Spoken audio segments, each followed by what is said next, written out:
जय हिंद बच्चों, मैं राम चौधरी स्वागत करता हूं आप सभी का हमारे YouTube channel Rudra physics classes में। आज इस वीडियो में हम बात करेंगे image formation by convex mirror. साथ ही साथ हम focal length of mirror and radius of curvature of mirror के बीच रिलेशन और मिरर के मैग्निफिकेशन को स्टडी करेंगे। चलिए स्टार्ट करते हैं। Convex mirror. अब देखिए कॉन्वेक्स मिरर क्या है।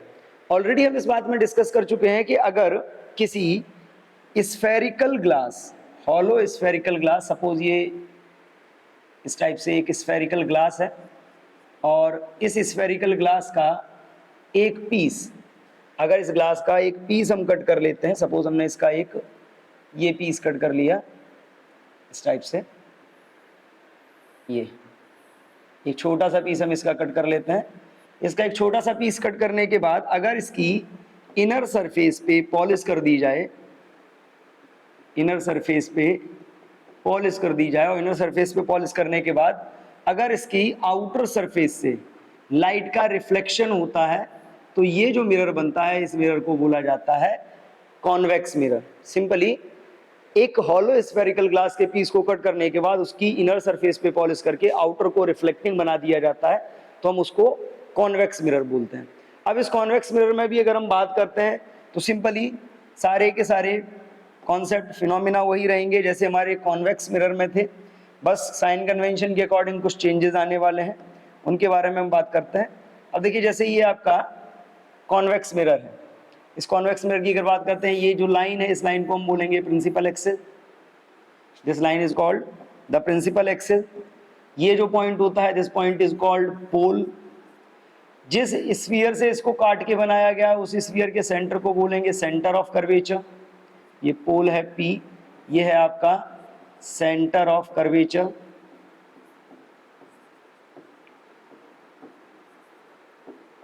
और थर्ड है आपका ये फोकस। पोल और सेंटर ऑफ कर्वेचर का नॉर्मली जो मिड पॉइंट होता है उसको हम बोलते हैं फोकस। तो सारे के सारे टर्म्स वही हैं जैसे हमारे कॉन्केव मिरर में हुआ करते थे, बट साइन कन्वेंशन के अकॉर्डिंग अगर हम बात करें तो इसकी जो फोकल लेंथ है, अगर हम इसके बारे में बात करते हैं कॉन्वेक्स मिरर के बारे में, तो इसकी जो फोकल लेंथ है आपकी, फोकल लेंथ इसकी निगेटिव होती है। और साथ ही साथ अगर हम इसके लिए बात करें तो इसकी जो रेडियस ऑफ कर्वेचर होगी, रेडियस ऑफ कर्वेचर, वो भी निगेटिव होगी। लेकिन जब हम बात करते हैं रिफ्लेक्शन थ्रू द मिरर, तो रिफ्लेक्शन में सेम लॉज फॉलो होते हैं, लॉज ऑफ रिफ्लेक्शन जो आपके कॉन्केव मिरर में हुआ करते थे वही लॉज इसमें फॉलो होंगे और उन्हीं लॉज के अकॉर्डिंग इस मिरर से भी हम इमेज फॉर्मेशन की बात करेंगे। देखते हैं rules for the image formation by convex mirror. अब देखिए कॉन्वेक्स मिरर इमेज फॉर्मेशन कैसे करता है, उससे रिलेटेड क्या क्या रूल्स हैं उनके बारे में बात करेंगे। हमने कॉन्केव मिरर के भी रूल्स पढ़े थे। रूल्स बेसिकली कुछ नहीं है, केवल और केवल क्या है कि अलग अलग टाइप से आने वाली लाइट रेज को जब हम लॉज ऑफ रिफ्लेक्शन के बेस पे डिफाइन करते हैं तो वो कौन सी रे कहां से जाएगी, इसी को बोला जाता है लॉ। अब देखिए फर्स्ट लॉ की अगर हम बात करें, सपोज एक मिरर है, ये कॉन्वेक्स मिरर है, ये कॉन्वेक्स मिरर है इस टाइप से। इस कॉन्वेक्स मिरर की इनर सरफेस पे क्या है, इनर सरफेस पे पॉलिश कर रखी है, आउटर सरफेस से रिफ्लेक्शन होना है। अब इस मिरर के लिए अगर हम बात करते हैं, सपोज ये इस मिरर की प्रिंसिपल एक्सिस है, क्लियर, ये इसकी प्रिंसिपल एक्सिस है। अब अगर इसके प्रिंसिपल एक्सिस की बात करते हैं, ये पॉइंट पोल, ये पॉइंट इसका फोकस, ये पॉइंट इसका सेंटर। लाइट रेज की अगर हम बात करें, सपोज एक लाइट रेज की प्रिंसिपल एक्सिस के पैरेलल आती है, लाइट रे प्रिंसिपल एक्सिस के पैरेलल आएगी। अब देखिए इसमें अगर हम नॉर्मल ड्रॉ करें तो नॉर्मल क्या होता है, नॉर्मल सेंटर से पॉइंट ऑफ इंसिडेंस को ज्वाइन करती हुई जो लाइन जाती है that line is called normal. यहाँ पे हमने नॉर्मल ड्रॉ किया, जब हमने नॉर्मल ड्रॉ किया तो यहाँ पे हमको एक एंगल मिल रहा है, ये मिला आपको angle I. Laws of reflection ये कहते हैं कि जितना एंगल ऑफ इंसिडेंस होगा उतना ही एंगल ऑफ रिफ्लेक्शन होगा। तो एंगल ऑफ रिफ्लेक्शन अगर हम उतना ही लेते हैं तो इस सिचुएशन में क्या होगा, जब एंगल ऑफ रिफ्लेक्शन उतना ही लिया जाएगा तो जो आपकी लाइट रे है वो कुछ इस टाइप से जाएगी रिफ्लेक्शन के बाद सेम एंगल पे, और जब इसको हम बैकवर्ड ड्रॉ करेंगे तो ये लाइट रे कहाँ आके मिलेगी, ये लाइट रे आके मिलेगी आपकी फोकस पे। कहाँ आती हुई दिखाई देगी, फोकस पे। तो सिंपली कॉन्वेक्स मिरर में जब भी कोई लाइट रे प्रिंसिपल एक्सिस के पैरेलल, कॉन्वेक्स मिरर में कोई भी लाइट रे प्रिंसिपल एक्सिस के पैरेलल इंसिडेंट होती है, then after the reflection through the mirror it appears to come from the focus. Reflection के बाद कुछ ऐसा दिखाई देता है जैसे ये फोकस से आ रही हो। Clear? This is the rule number 1। Rule number 2 की अगर हम बात करें, देखिए रूल नंबर 2 क्या है, simply you have a convex mirror. Convex mirror है, दैट मीन्स इनर सरफेस पे पॉलिश कर रखी है, इनर सरफेस इसकी जो होगी वो पॉलिश्ड होगी। अगर हम इसकी प्रिंसिपल एक्सिस की बात करें तो देखिए क्या होगी, सपोज ये इसकी प्रिंसिपल एक्सिस है। अगर इसकी प्रिंसिपल एक्सिस पे बात करते हैं, ये इसका पोल, ये इसका फोकस, ये इसका centre, centre of curvature. Suppose एक लाइट रे इसके प्रिंसिपल एक्सिस के पैरेलल वाली हम बात कर चुके हैं। Suppose the light ray appears to come on focus. Suppose कोई लाइट रे है जो किधर आती हुई दिखाई दे रही है, फोकस की तरफ आती हुई दिखाई दे रही है। यानी कि अगर हम इसको कंटिन्यू करेंगे तो ये कहाँ जाती हुई दिखाई देगी, फोकस की तरफ आती हुई दिखाई दे रही है। अब ये लाइट रे जब इस पे इंसिडेंट होगी तो इसका रिफ्लेक्शन कैसे होगा, सिंपल कि हम नॉर्मल ड्रॉ करेंगे। नॉर्मल क्या होता है, पॉइंट ऑफ इंसिडेंस से, सेंटर ऑफ कर्वेचर से पॉइंट ऑफ इंसिडेंस पर जो लाइन ड्रॉ करी जाती है that is called the normal. देखिए ये नॉर्मल है,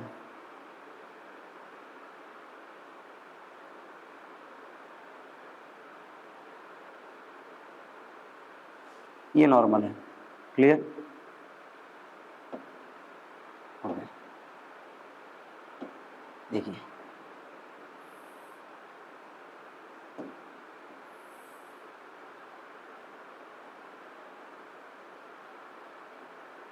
ठीक, ये हो गया आपका एंगल ऑफ इंसिडेंस आई। अब देखिए सेम एंगल पे जब ये रिफ्लेक्ट होगी, सेम एंगल पे रिफ्लेक्ट होने का मतलब है कि जितना एंगल ऑफ इंसिडेंस था उतना ही एंगल ऑफ रिफ्लेक्शन बनेगा। और ये देखिए ये रिफ्लेक्शन के बाद कुछ इधर जाती हुई दिखाई देगी।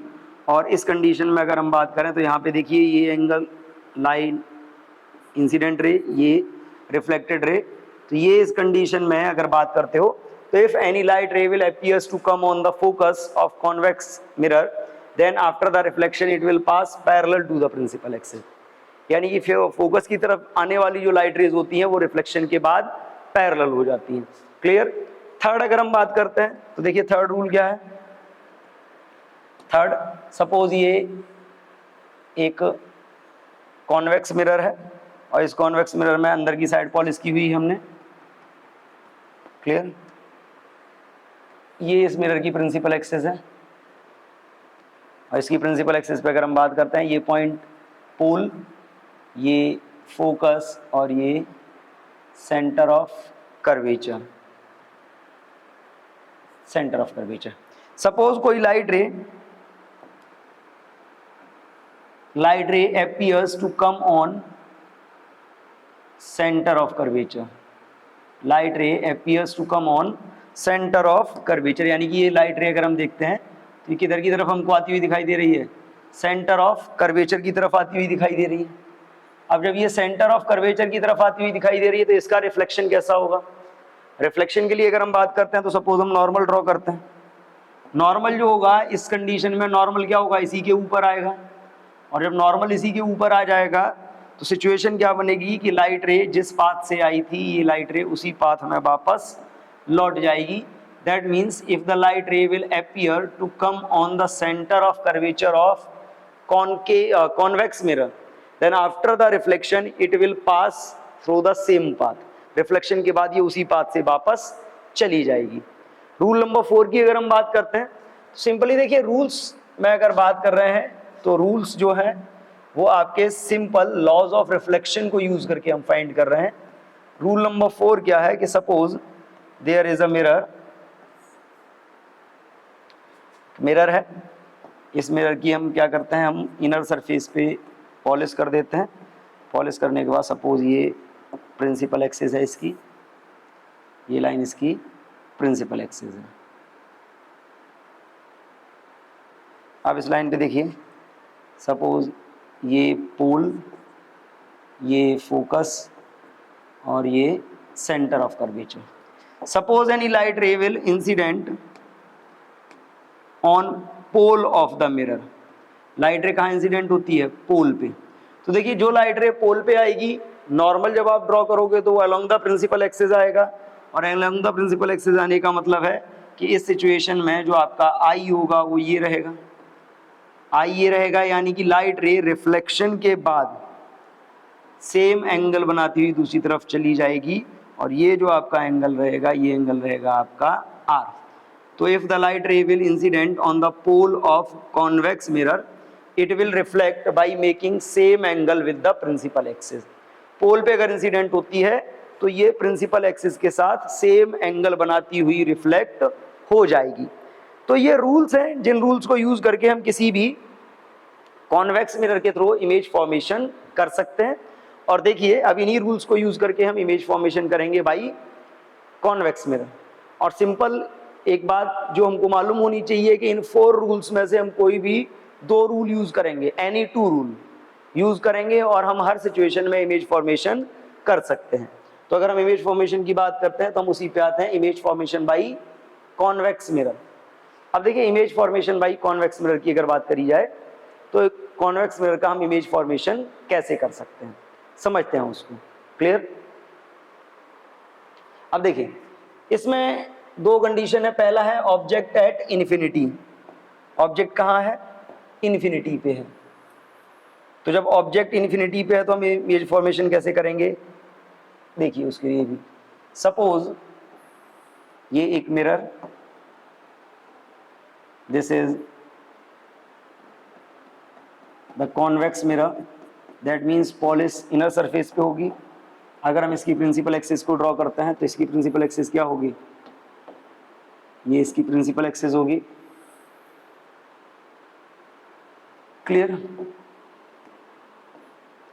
This point is pole, this is focus and this is centre of curvature. Object is placed at infinity with respect to the mirror। Object मान लीजिए यहाँ पे रखा हुआ है इन्फिनिटी पे। अब देखिए ऑब्जेक्ट इन्फिनिटी पे आपका रखा हुआ है, तो ऑब्जेक्ट के इन्फिनिटी पे होने पे इमेज फॉर्मेशन कैसे होगा समझते हैं इसकी। हमने पहले भी बात करी है, any 2 rules we can apply. हम 2 रूल्स अप्लाई करते हैं। अब रूल्स अप्लाई करेंगे तो क्या है, आपको मालूम है इन्फिनिटी से आने वाली जो लाइट रेज होती हैं वो म्यूचुअली पैरेलल होती है। सपोज एक लाइट रे ये आती है, after the reflection it appears to come from focus। दूसरी लाइट रे मान लीजिए ये आती है, after the reflection it also appears to come from focus। अब जब इन दोनों को आप बैकवर्ड ड्रॉ करोगे तो बैकवर्ड ड्रॉ करने पे क्या होगा, देखिए ओके देखिए ये पैरेलल आती है, पैरेलल आने वाली लाइट रे क्या होगी, रिफ्लेक्शन के बाद ये फोकस से जाती हुई अपीयर होगी। ठीक है, फोकस से जाती हुई अपीयर होगी, मतलब ये जो आपकी लाइट रे है ये यहाँ से रिफ्लेक्ट होके ऐसी चली जाएगी। दूसरी लाइट रे सपोज इंसिडेंट होती है, ये भी parallel to the principal axis है। अब इसमें भी देखिए after the reflection it also appears to come from focus. तो रिफ्लेक्शन के बाद ये भी फोकस से ही आती हुई दिखाई देगी। क्लियर? और रिफ्लेक्शन के बाद जब ये भी फोकस से आती हुई दिखाई देगी तो ये लाइट रे भी कैसी चली जाएगी, ऐसी। अब यहाँ पे देखिए रिफ्लेक्शन के बाद दोनों लाइट रेज एक दूसरे को कहाँ इंटरसेक्ट कर रही हैं, इन द फोकल प्लेन। तो जहाँ पे लाइट रेज एक दूसरे को इंटरसेक्ट करती हैं वहीं पे इमेज बनती है। तो अब इस सिचुएशन में अगर हम बात करें तो इस सिचुएशन में इमेज कहाँ बनेगी हम वो भी नोट कर लेते हैं। इमेज इज फॉर्म्ड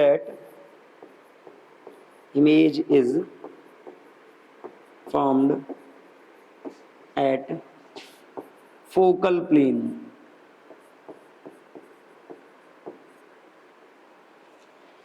या image is formed at focus,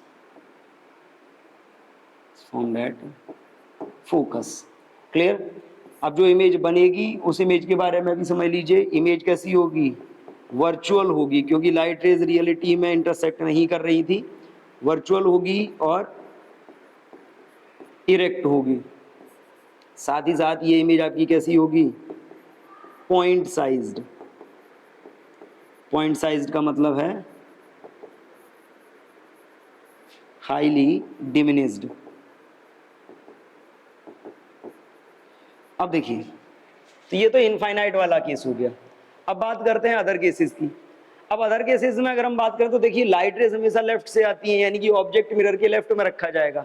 but convex mirror का पोल या जो फोकस होता है, वो जो सेंटर ऑफ कर्वेचर या जो फोकस होता है, वो राइट में होता है। दैट मीन्स ऑब्जेक्ट के रेस्पेक्ट में जो आपका फोकस है या सेंटर ऑफ कर्वेचर है, वो सारे वर्चुअल पॉइंट रहेंगे। तो हम एक कॉमन कंडीशन के थ्रू सारी कंडीशंस को एक्सप्लेन कर सकते हैं। हम एक कॉमन कंडीशन ले लेते हैं इमेज फॉर्मेशन की। सपोज ये एक कॉन्वेक्स मिरर है और इस मिरर की इनर सरफेस पर पॉलिश है। मिरर की इनर सरफेस पे पॉलिश है। ये line, this is the principal axis, line principal axis है। ये पॉइंट पोल है और ये पॉइंट है आपका फोकस, ये पॉइंट है आपका सेंटर ऑफ कर्वेचर। अब देखिए, इसमें ऑब्जेक्ट हम कहीं भी रखते हैं तो कंडीशन हमारी ये है, object placed in front of mirror. Object को हम मिरर के सामने कहीं भी रखें। सपोज हमने ऑब्जेक्ट को यहाँ पे रख दिया। अब इस ऑब्जेक्ट का इमेज फॉर्मेशन कैसे होगा, कहाँ इसकी इमेज बनेगी? तो एक सिंपल सा लॉजिक समझिए। इमेज फॉर्मेशन के लिए हम वही, first light ray will come parallel to the principal axis. ये तो प्रिंसिपल एक्सिस के पैरेलल आ रही है। प्रिंसिपल एक्सिस के पैरेलल आएगी तो क्या होगा? It appears to go from come from focus. क्या होगा? ये फोकस से आती हुई दिखाई देगी, और जब ये फोकस से आती हुई दिखाई देगी तो ये इस डायरेक्शन में चली जाएगी। देखिए, लाइट रे जो आई थी पैरेलल ऑब्जेक्ट से, जो प्रिंसिपल एक्सिस के पैरेलल आई थी, क्या हुआ? रिफ्लेक्शन के बाद फोकस से आती हुई दिखाई देती है, appears to come from focus. Second की हम बात करते हैं। अब देखिए, सेकंड लाइट रे में हम क्या करते हैं? सपोज द सेकंड लाइट रे will incident, second light ray will incident on pole। Second light ray कहाँ इंसिडेंट होती है? पोल पे। और आपने पढ़ा है, जब पोल पे इंसिडेंट होगी तो वो सेम एंगल बनाती हुई दूसरी तरफ रिफ्लेक्ट हो जाएगी। अब देखिए, ये दूसरी तरफ रिफ्लेक्ट हो गई, ये पोल पे आ रही थी, पोल से रिफ्लेक्शन के बाद सेम एंगल पे ये दूसरी तरफ चली जाएगी। अब इसको अगर हम बैकवर्ड ड्रॉ करेंगे तो इसको बैकवर्ड ड्रॉ करने पे क्या होगा? इसको बैकवर्ड ड्रॉ करने पे ये दोनों लाइट रेज एक दूसरे को इंटरसेक्ट कर जाएंगी। जहाँ पर ये दोनों एक दूसरे को इंटरसेक्ट करेंगी, वो जो पॉइंट होगा उसी पॉइंट पे बनेगा आपका इमेज। अब देखिए, दोनों लाइट रेज यहाँ पे इंटरसेक्ट कर गई। जहाँ पे ये इंटरसेक्ट कर रही है एक दूसरे को, यहाँ पे बन गई ये हो गई आपकी इमेज। आप ऑब्जेक्ट को आगे पीछे कहीं भी शिफ्ट कर दें, जो इमेज होगी वो हमेशा पोल और फोकस के बीच में ही बनेगी। साइज थोड़ा बहुत वेरी कर सकता है, प्लेस थोड़ा बहुत वेरी हो सकता है, बट जो इनका डेस्टिनेशन रहेगा वो पोल और फोकस के बीच में ही रहेगा। तो अगर आप कॉन्वेक्स मिरर के सामने कहीं भी ऑब्जेक्ट को रखते हैं, इमेज हमेशा पोल और फोकस के ही बीच में बनेगी। तो इस सिचुएशन में अगर हम बात करते हैं तो हम नोट कर सकते हैं, image is formed between pole and focus, pole and focus, पोल और फोकस के बीच में। क्लियर? पोल और फोकस के बीच में बनेगी। अब इस सिचुएशन में देखिए, ये जो इमेज आपकी बनेगी वो कैसी होगी? अब देखिए, इमेज रियलिटी में तो लाइट रेज इंटरसेक्ट कर नहीं रही थी, हमने वर्चुअली एक्सटेंड की हुई है। तो इमेज जो आपकी बनेगी वो वर्चुअल होगी, और अगर देखते हैं तो ये हमको इरेक्ट दिखाई दे रही है, और साथ ही साथ अगर मैग्नीफिकेशन की बात करें तो it is smaller than object. तो अगर आप ऑब्जेक्ट को कहीं भी रखते हो कॉन्वेक्स मिरर के थ्रू उसकी जो इमेज होगी that is always formed between the pole and focus. कभी कभी क्वेश्चन ये पूछ लिया जाता है कि कॉन्वेक्स मिरर तो हमेशा वर्चुअल इमेज फॉर्म करता है, बट कॉनकेव मिरर एक स्पेशल कंडीशन में वर्चुअल इमेज फॉर्म करता है। दोनों में डिफरेंस कैसे करोगे? तो देखिए, कॉन्वेक्स मिरर जब वर्चुअल इमेज का फॉर्मेशन करता है तो image is always smaller than the object, और अगर यही कॉनकेव मिरर कर रहा होगा वर्चुअल इमेज का formation, that is larger than the object. तो जो आपका कॉनकेव मिरर करता है उसका वर्चुअल इमेज ऑब्जेक्ट से बड़ा बनता है, जबकि कॉन्वेक्स मिरर में वर्चुअल इमेज ऑब्जेक्ट से छोटा होता है। क्लियर है? तो ये सिंपल सा इमेज फॉर्मेशन है बाई कॉन्वेक्स मिरर। अब अगर हम बात करें मिरर की, तो देखिए हमने मिरर में दो टर्म पढ़े हुए हैं, एक है आपका रेडियस ऑफ कर्वेचर, दूसरा है आपका फोकल लेंथ। तो हम इन दोनों के बीच रिलेशन भी फाइंड करेंगे। वैसे तो नॉर्मली हमने पढ़ा है कि जो फोकल लेंथ है वो रेडियस ऑफ कर्वेचर की हाफ होती है, बट ये कैसे, क्या हमेशा हाफ होती है या कुछ स्पेशल केसेस में ही हाफ होती है, इसके बारे में हम डिस्कस करने वाले हैं। तो देखिए, अब इसको समझने के लिए हम कॉनकेव मिरर का एक केस ले लेते हैं। सपोज ये एक कॉनकेव मिरर है, कॉनकेव मिरर का एक कॉमन सा केस ले लेते हैं। ये एक कॉनकेव मिरर है, और इस कॉनकेव मिरर की अगर बात करें, suppose this is the principal axis of this mirror, this point is pole, this point is focus, and this is the center of curvature। अब देखिए, इसमें रिफ्लेक्शन की हम कंडीशन क्या लेते हैं कि suppose a light ray will incident parallel to the principal axis. अब देखिए, प्रिंसिपल एक्सिस के पैरेलल इंसिडेंट होती है।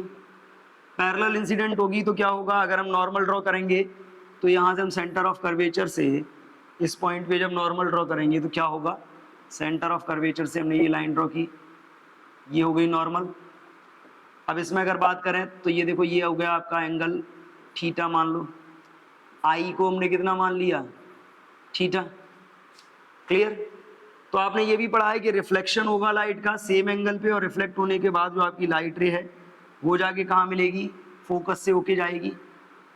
लाइट रे है वो फोकस से होके जाएगी। तो अब यहाँ पे देखो, ये लाइट रे आपकी फोकस से होके जा रही है, और जब ये लाइट रे फोकस से होके आपकी जाएगी तो अब इस सिचुएशन में देखो, ये इंसिडेंट हुई लाइट रे, ये रिफ्लेक्टेड लाइट रे है, ये फोकस से होके जा रही है। अगर ये एंगल थीटा था तो ये एंगल भी थीटा ही होगा, क्योंकि आई इज इक्वल आर होता है। आर भी कितना होगा, थीटा। अगर आर थीटा हो गया तो देखो, अगर ये एंगल थीटा है तो ये एंगल भी थीटा होगा, क्योंकि ये दोनों म्यूचुअली पैरेलल है, यानी कि ये एंगल भी थीटा। इस पॉइंट को मान लीजिए आप ए। तो अब यहाँ पे अगर हम बात करें तो देखो, जो ट्राइंगल आपका सी ए एफ है, सी ए एफ को जरा देखिए, सी ए एफ आपका कैसा बन रहा है, कुछ इस टाइप की ज्योमेट्री आ रही है। ये सी, ये एफ, ये ए, और अगर आप इसकी बात करते हो, ये एंगल आपका थीटा है, ये एंगल भी थीटा है। अब देखिए, इसमें दो एंगल इक्वल हैं। दो एंगल इक्वल होने का मतलब क्या है कि ये दो साइड्स भी इक्वल होंगी, और जब किसी ट्राइंगल की दो साइड या दो एंगल इक्वल होते हैं तो उसको क्या बोलते हैं, आइसोस्केल ट्राइंगल बोलते हैं। अब देखिए, इस आइसोस्केल ट्राइंगल में अगर हम यहाँ से इस पे एक परपेंडिकुलर ड्रॉ करें, यहां से इस पे एक परपेंडिकुलर ड्रॉ करते हैं, तो ये क्या होगा, ये साइड को दो पार्ट में डिवाइड कर देगा। साइड को दो पार्ट में डिवाइड करने का मतलब क्या है कि देखो, ये सेंटर से लेके पोल तक की जो डिस्टेंस होती है इसको बोलते हैं रेडियस ऑफ कर्वेचर। ये रेडियस ऑफ कर्वेचर, देखो ये तो सरकमफ्रेंस चल रहा है, यानी कि ये टोटल कितना हो गया, आर। ये जो टोटल होगा, ये टोटल किसके इक्वल होगा, आर के, यानी कि यहां से लेके यहां तक जो टोटल होगा ये कितनी डिस्टेंस, आर। और आइसोस्केल ट्राइंगल में जब सामने वाली साइड पे आप परपेंडिकुलर ड्रॉ करोगे इससे, तो ये क्या करेगा, ये दोनों साइड्स को, मतलब ये साइड को दो इक्वल पार्ट में डिवाइड कर देगा। जब ये साइड को इक्वल पार्ट में डिवाइड करेगा तो देखो, ज्योमेट्री तो आपने पढ़ी हुई है, यानी कि ये वाला जो पार्ट होगा आपका, ये कितना हो जाएगा, r/2, और ये वाला ये मान लीजिए आपने पॉइंट मान लिया, बी पॉइंट मान लिया, और ये वाला पार्ट भी आपका कितना हो जाएगा, r/2। क्लियर? अब इसी में जरा देखो, अब अगर आप इसी में बात करते हो तो यहाँ पे एक कंडीशन देखना, ट्राइंगल कौन सा लेंगे हम, इन ट्राइंगल हमने ये ले लिया CBF, CBF। अब देखिए ये ट्राइंगल कैसा है, ये 90 डिग्री है, ये राइट एंगल ट्राइंगल है, और इस राइट एंगल ट्राइंगल में अगर आप बात करते हो तो इसको देखो थीटा जो आपका है, तो यहाँ से अगर आप बात करोगे cos थीटा, तो cos थीटा इज इक्वल क्या होता है, बेस अपॉन हाइपोटेनियस। इसके लिए बेस क्या होगा, ये साइड, हाइपोटेनियस क्या होगी, ये वाली साइड होगी CF। तो ये हो जाएगा आपका बेस हो गया R/2 यानी कि CB अपॉन CF। तो अगर आप यहाँ से CF की वैल्यू निकालते हो तो CF इज इक्वल क्या होगा, CB अपॉन cos थीटा। अच्छा CB की वैल्यू कितनी है, CB की वैल्यू है R/2, तो यहाँ से आपका CF कितना निकल के आया, CF इज इक्वल क्या होगा R/2 cos theta. Clear, R/2 cos theta का मतलब है कि जो आपका CF हो गया वो कितना हो गया आपका, that is equal R/2 sec theta. Clear. अब यहाँ पे देखो इस डायग्राम में अगर हम फोकल लेंथ की बात करें तो फोकल लेंथ क्या होती है, फोकस से पोल तक की डिस्टेंस। तो अगर हम इसमें बात करते हैं फॉर मिरर, मिरर के लिए जो आपकी फोकल लेंथ है, क्या है आपकी focal length, focal length F,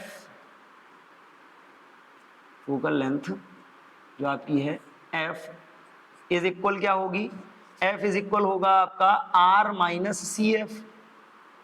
F क्या है, FP, ये वाली डिस्टेंस अगर हमको चाहिए तो हम इस पूरे में से ये वाला लेस कर देते हैं, तो ये क्या होगा R माइनस CF। अब देखो CF की वैल्यू यहाँ पे क्या है, F इज इक्वल क्या आया, R minus R/2 sec theta. Clear, ये आ गया। तो अगर हम इसमें ये मान लें, ये तो आया नॉर्मल एक रिलेशन, लेकिन अगर हम बात करें for mirror of small aperture, mirror of small aperture, small aperture के लिए क्या होगा, थीटा इज स्मॉल। मिरर का अपर्चर बहुत छोटा होगा, तो अपर्चर छोटे होने का मतलब क्या कि सपोज इतना मिरर है, ये प्रिंसिपल एक्सिस को लाइट रेज ऐसे आएंगी, इनमें जो एंगल बनेगा इस कंडीशन में वो एंगल कैसा होगा, बहुत छोटा होगा। और एंगल बहुत छोटा होगा तो आपने ये पढ़ा हुआ है थीटा इज वेरी स्मॉल, और जब थीटा बहुत छोटा हो जाएगा देन आपने पढ़ा है कि जो आपका कॉस थीटा है वो कितना हो जाएगा 1। आप ऑलरेडी पढ़ चुके हैं कि स्मॉल एंगल्स के लिए जो कॉस थीटा होता है वो कितना होता है 1, और अगर कॉस थीटा 1 होता है तो सेक थीटा भी 1 होगा, सेक थीटा भी 1 होगा, सेक थीटा भी 1 हो गया।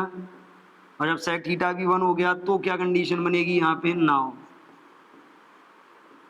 अब आपका क्या आएगा, F is equal R minus R/2, यानी कि F is equal R/2, F is equal क्या आया आपका R/2, ये आ गया आपका फॉर्मूला। या अगर आप इसको चाहते हो तो आप इसको यहाँ पे देख लो, सेक थीटा इतना आया, हम यहाँ पे क्या कर सकते हैं, हम इसको यहाँ नोट कर लेते हैं। अब यहाँ पे देखिए जब ये आपकी कंडीशन आ जाएगी तो आपका क्या बनेगा, नाउ जो आपका F होगा, F इज इक्वल क्या होगा R माइनस R/2, क्योंकि सेक थीटा 1 हो गया तो R minus R/2, R minus R/2 होने का मतलब है कि जो आपका फोकल लेंथ होगा फाइनली कितना आएगा, F is equal R/2, that means focal length is half of its radius of curvature. Clear. लेकिन ये फॉर्मूला केवल और केवल स्मॉल अपर्चर के ही केस में वैलिड है।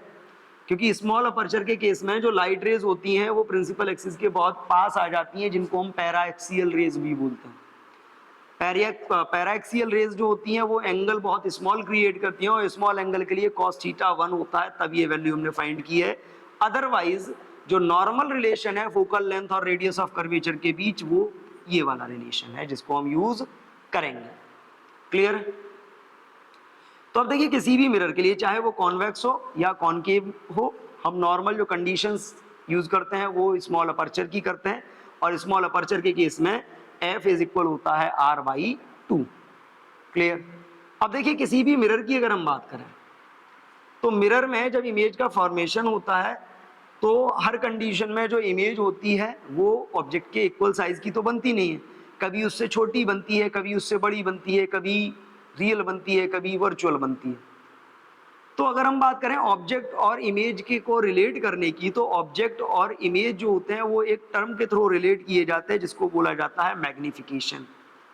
सिंपली मैग्निफिकेशन क्या होता है? Magnification is the ratio of height of image. Simply अगर हम इसको डिफाइन करें तो हम इसको क्या बोल सकते हैं? Ratio of height of image to the height of object, height of object. Clear? अब यहां पे देखिए मैग्निफिकेशन का फॉर्मूला क्या होगा अगर हम इस स्टेटमेंट से देखें, तो m इज इक्वल होता है height of image upon height of object, यानी कि सिंपली अगर हम बात करें तो size of image upon size of object.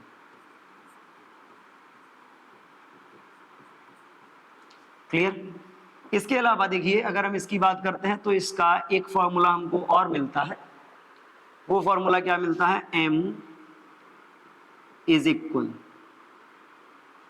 Minus v upon you. m is equal minus v upon you. अब माइनस v अपॉन यू क्या है वो भी समझ लो। माइनस v अपॉन यू होने का मतलब है डिस्टेंस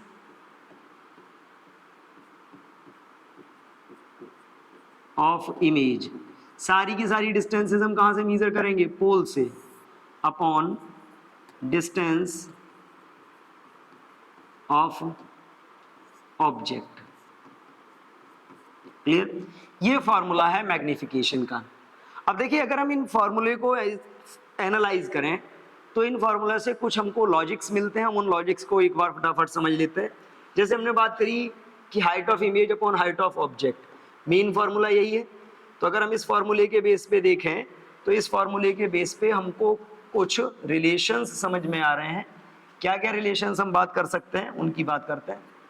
तो देखिए जब रियल इमेज की हम बात करते हैं, किसकी बात करते हैं? रियल इमेज की। तो अब देखो रियल इमेज कैसी होती है? हमेशा इन्वर्टेड बनती है। इन्वर्टेड बनने का मतलब है कि जो साइज ऑफ इमेज होगा वो निगेटिव लिया जाएगा। निगेटिव लिया जाएगा मतलब फॉर, अगर हम बात करें for real image, real image के लिए जो आपका m होगा वो कैसा रहेगा? निगेटिव रहेगा। अगर हम बात करें वर्चुअल इमेज के लिए, देखो वर्चुअल इमेज सीधी बनती है, तो सीधे बनने के केस में जो आपका m रहेगा पॉजिटिव आएगा। क्लियर? इसके अलावा अगर हम बात करते हैं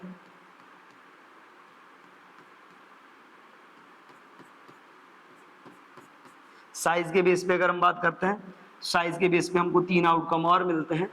क्या मिलते हैं? अगर m ग्रेटर देन 1 है तो इमेज कैसी होगी? Image is magnified. मैग्नीफाइड का मतलब है कि जो आपकी इमेज होगी वो ऑब्जेक्ट से लेंदी होगी, उसका साइज ऑब्जेक्ट के साइज से बड़ा होगा। सेकंड अगर हम बात करें, if less than 1, less than 1 के केस में क्या होगा, इमेज जो आपकी होगी डिमिनिस्ड, डिमिनिस्ड का मतलब है ऑब्जेक्ट के साइज से छोटी होगी। थर्ड अगर हम बात करते हैं कि इफ मैग्निफिकेशन का जो मैग्नीट्यूड है वो 1 के इक्वल हो तो क्या होगा, image is of same size as object.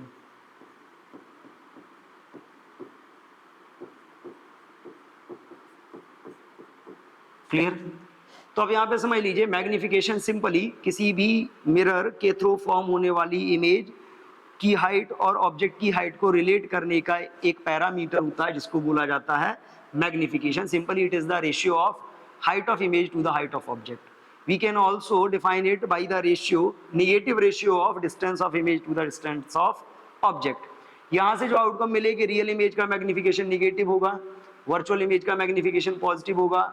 m is greater than 1 मतलब इमेज जो होगी वो ऑब्जेक्ट से बड़ी बनेगी, m इज लेस देन 1 मतलब इमेज जो होगी वो ऑब्जेक्ट से छोटी बनेगी, और m is equal 1, that means जो इमेज होगी वो ऑब्जेक्ट के सेम साइज की बनेगी। क्लियर? आज के लिए इतना ही, मिलते हैं नेक्स्ट वीडियो में विद मिरर फॉर्मूला। तब तक के लिए थैंक यू एंड जय हिंद।